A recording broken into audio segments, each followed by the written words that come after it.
Hello, crush ko na sa balong mo. Crush na. Gwapo! Hala! Kagwapo. Si Kalimpi na ako. Kagwapo sa iya. Joke. Hoy! Gwapo! Saan ba ka ko? Char. Hala! Kagwapo siya. Hoy! Hoy! Gwapo! Eme! Eme lang.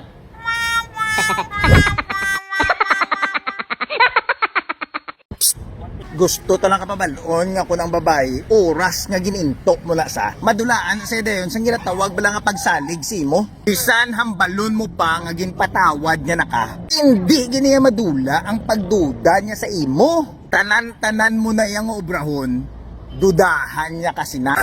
Sa tanan mo na yang agiihoy ato, dudahan niya gid ka na iya. Hambalon ta ka.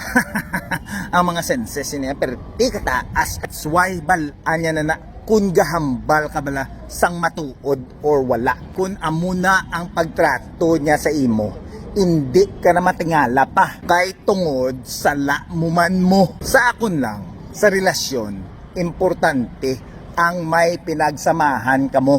Pero mas importante nga gahambal ka pirmi sang matuod. Kag iwasan mo gid ang ginatawag nga binuting.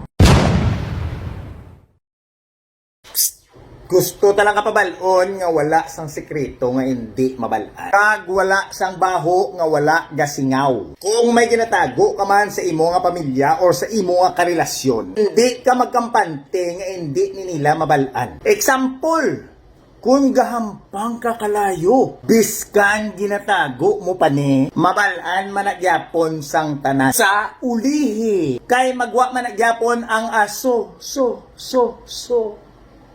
Remember, wala sang sekreto nga hindi mabunyag. Bisan ano ka pa kasagad, magbinutig. Pag magpakuno-kuno, magwa kag magwa ginaiagyapon. Ang kamatuoran.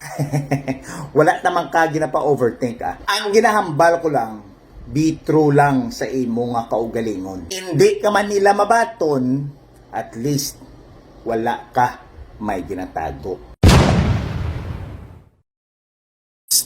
Abi ko bala sang una, ang plastic, wala gahambal. Pero, kibot ko, grabe na gid subong. Wala labot, gaka-istorya mo ni sila. Kung kisa, mga friends mo pa ni sila. Hindi man ko suplado or tikalon mo. Hindi lang ko galing kasaho, magbuot-buotan. Sa mga tao nga kabalo ko, nga eksperto, makipag-plastikan. Ani, kung ako si mo, nugay ka tinikal sa mga tao nga kabalo ka, nga hindi ka kasarang or katupong sa ila.